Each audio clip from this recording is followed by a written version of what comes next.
नमस्कार दोस्तों, आज के इस खूबसूरत दिन में मैं आपसे भी दोस्तों का स्वागत करता हूं। दोस्तों, मेरी ये हमेशा से कोशिश रहती है कि आप लोगों के साथ में वो एजुकेशनल कंटेंट शेयर कर पाऊं जो आपकी आने वाले वक्त में काफ़ी मदद कर सकता हूं। दोस्तों, मैं 50 वीडियोस की एक सीरीज़ बना रहा हूं जिसके अंदर बिल्कुल स्क्रैच से मैं आपको ढूंढना सिखाऊंगा।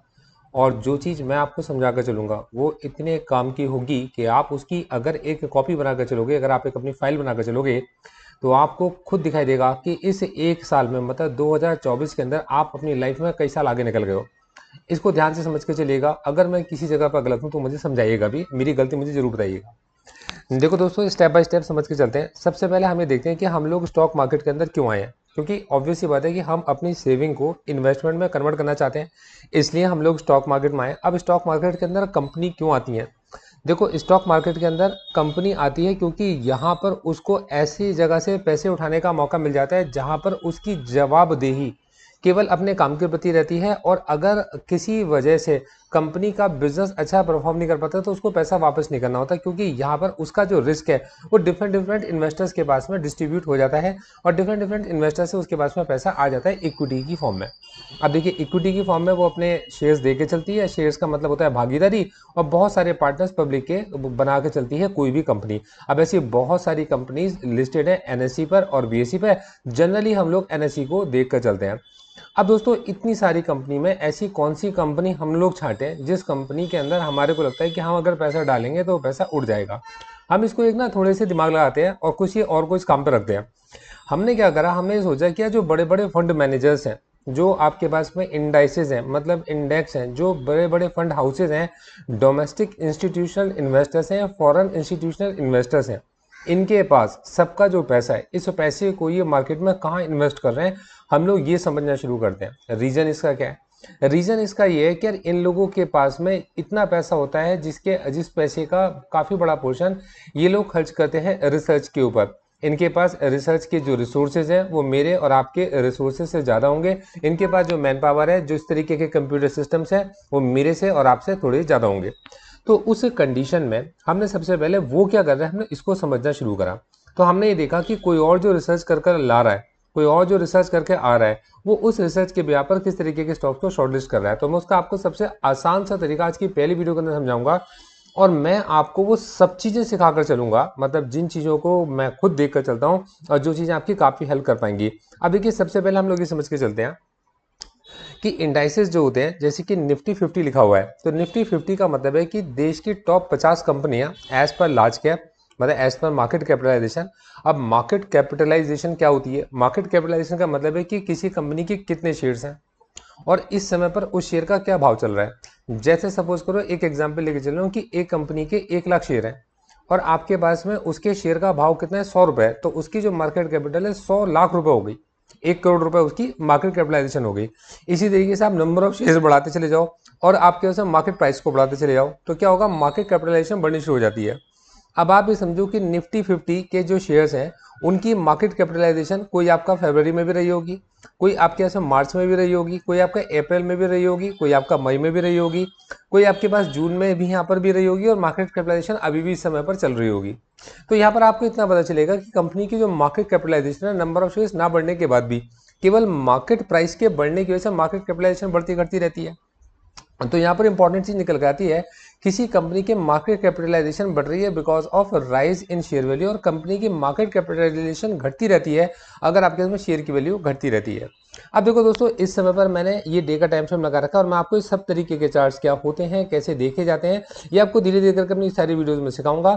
आप अगर मेरे साथ कनेक्टेड रहना चाहते हो तो आप मुझे मेरे को व्हाट्सएप पे कनेक्ट कर सकते हो। मैं आपको अपना व्हाट्सएप चैनल आपको शेयर कर दूंगा। इसके अलावा मैं अपना जो व्हाट्सएप का जो ब्रॉडकास्ट ग्रुप रहेगा जिसके अंदर मैं एजुकेशनल कंटेंट शेयर करता हूँ, मैं आप लोगों को वो भी उसमें भी आपको ऐड कर दूंगा।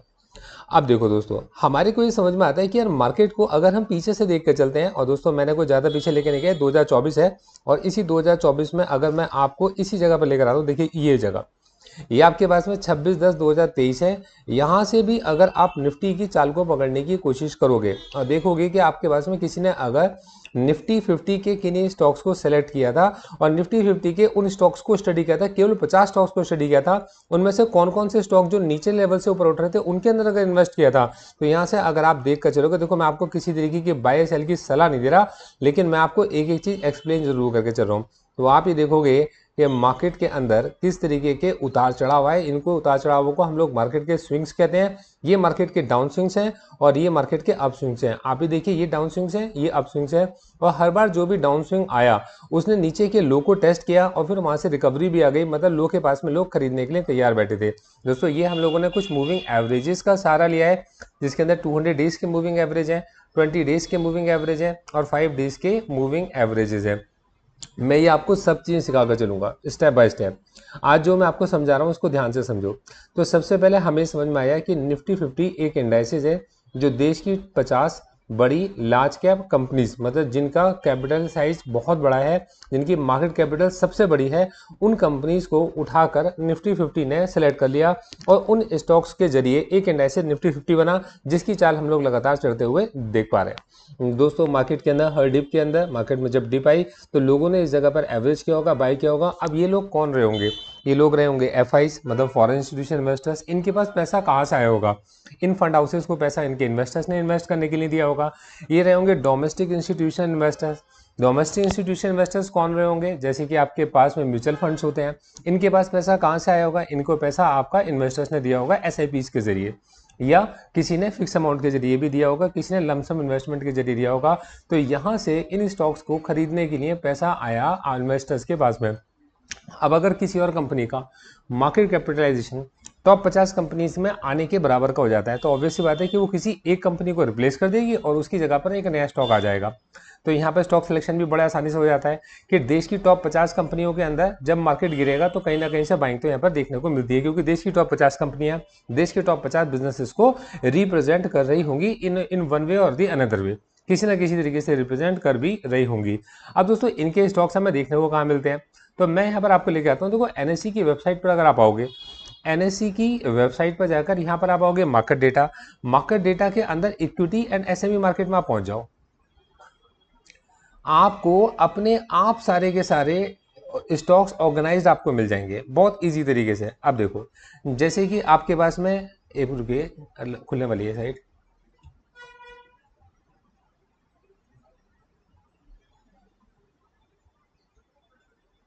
हाँ देखिए खुल के आ गए। ये आपके पास में निफ्टी 50 के स्टॉक्स खुलकर आ गए कि निफ्टी 50 के अंदर ये वो स्टॉक्स हैं जो इस समय पर मार्केट के अंदर ट्रेंड कर रहे हैं, और आपने इन 50 स्टॉक्स को स्टडी करना शुरू कर दिया। कैसे स्टडी करना है, क्या स्टडी करना है, मैं क्या स्टडी करके चलता हूँ, ये मैं आपको सब सिखा कर चलूंगा। आप इनको बड़े आराम से चाहो तो आप इनको डाउनलोड भी कर सकते हो। डाउनलोड करने के लिए ये आपके पास डाउनलोड सीएसवी फाइल रहती है, आप इसे क्लिक करोगे आपका ये डाउनलोड हो जाएगा। अब ऐसे देश की टॉप 50 कंपनीज हैं। अब इसी तरीके से आगे की कौन सी 50 कंपनीज हैं, मिड कैप कौन सी 50 कंपनीज हैं, मिड कैप कौन सी 100 कंपनीज हैं, मिड कैप कौन सी 150 कंपनी है, स्मॉल कैप में 50 कंपनियां टॉप की कौन सी है, स्मॉल कैप में 100 टॉप की कंपनियां कौन सी हैं, स्मॉल कैप में 250 कौन सी कंपनियां हैं जो स्मॉल कैप की टॉप है, और निफ्टी की मिड और स्मॉल कैप की 400 कंपनियां कौन सी हैं। इसी तरीके से बहुत सारे इंडाइसिस हैं, लेकिन काम के इंडाइसिस क्या है? एक तो निफ्टी 50 है। देखो नेक्स्ट आपके पास में अगर आप आओगे तो निफ्टी बैंक को देख सकते हैं, निफ्टी के फाइनेंशियल सर्विसेज इंडाइसेस को देख सकते हैं, निफ्टी के आईटी इंडेक्स को देख सकते हैं, निफ्टी पीएसयू बैंक्स को देख सकते हैं, निफ्टी प्राइवेट बैंक को देख सकते हैं। मतलब ये वो इंडाइसेस हैं जिनसे हम लोग बड़े आराम से धीरे धीरे करके स्टॉक्स को सेलेक्ट कर सकते हैं अपने स्टडी को करने के लिए। अब जरा लॉजिकली समझ के चलो, हमने निफ्टी 50 को ही क्यों सेलेक्ट किया था? देखो यार, निफ्टी 50 के अपने अपने इंडेक्स फंड्स होते हैं।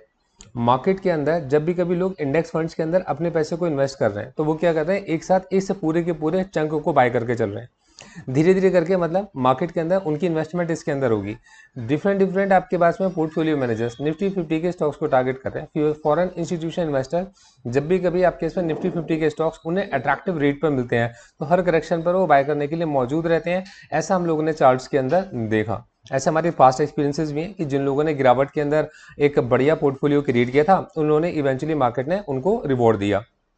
इन द सेम वे हम बैंकिंग सेक्टर को भी, और फिर उसके बाद मतलब धीरे धीरे करके हम अभी तो निफ्टी 50 के अंदर डिफरेंट सारे लगभग सभी सेक्टर्स के स्टॉक्स हमारे को देखने को मिल जाते हैं।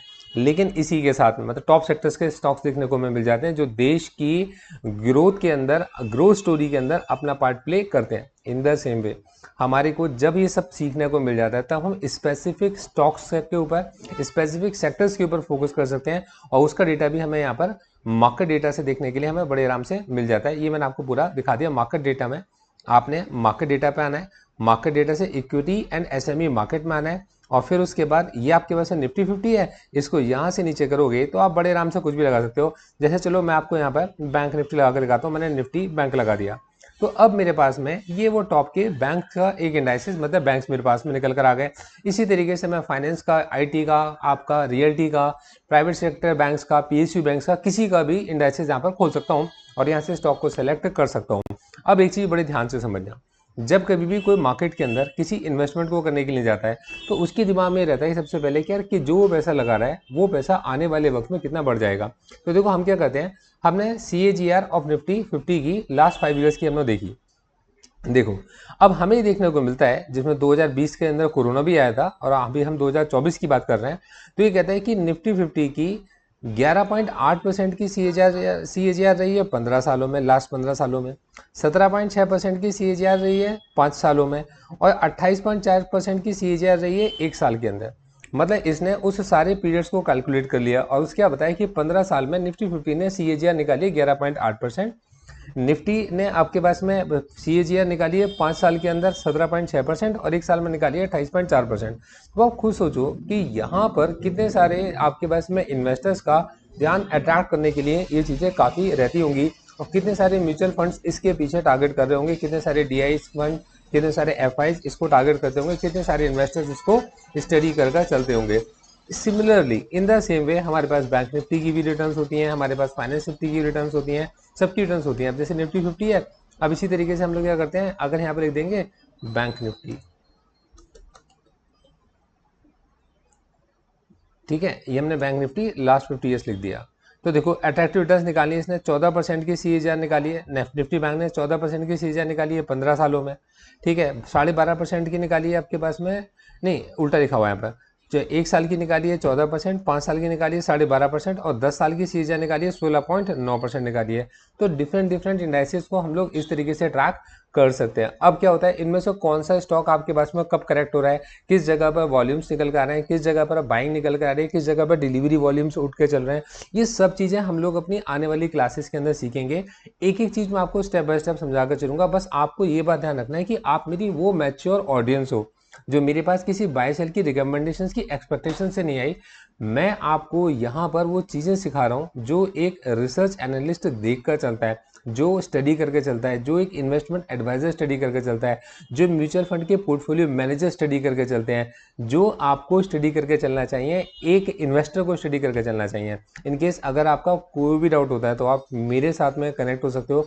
मैं आपको एक एक चीज़ समझा कर चलता हूँ, आपको मैं प्रोवाइड करके चलता हूँ अपना एजुकेशनल कंटेंट। अगर आप मेरे साथ में मेरी किसी रिसर्च रिकमेंडेशंस को ज्वाइन करते हो तो वो चीज़ इससे अलग है, और ये जो मैं आपको एजुकेशनल कंटेंट प्रोवाइड कर रहा हूँ ये आपको फ्री ऑफ कॉस्ट प्रोवाइड कर रहा हूँ, आपकी एजुकेशन के लिए प्रोवाइड कर रहा हूँ। इसके अगेंस्ट मैं आपसे कुछ भी नहीं चाहता। बस मैं चाहता हूँ कि आप इस वीडियो को जितने ज़्यादा से ज़्यादा लोगों तक शेयर कर सकते हैं, शेयर कीजिएगा, एक एक चीज़ आप उन्हें समझा कर और बता कर चलिएगा। Thank you so much, all the best.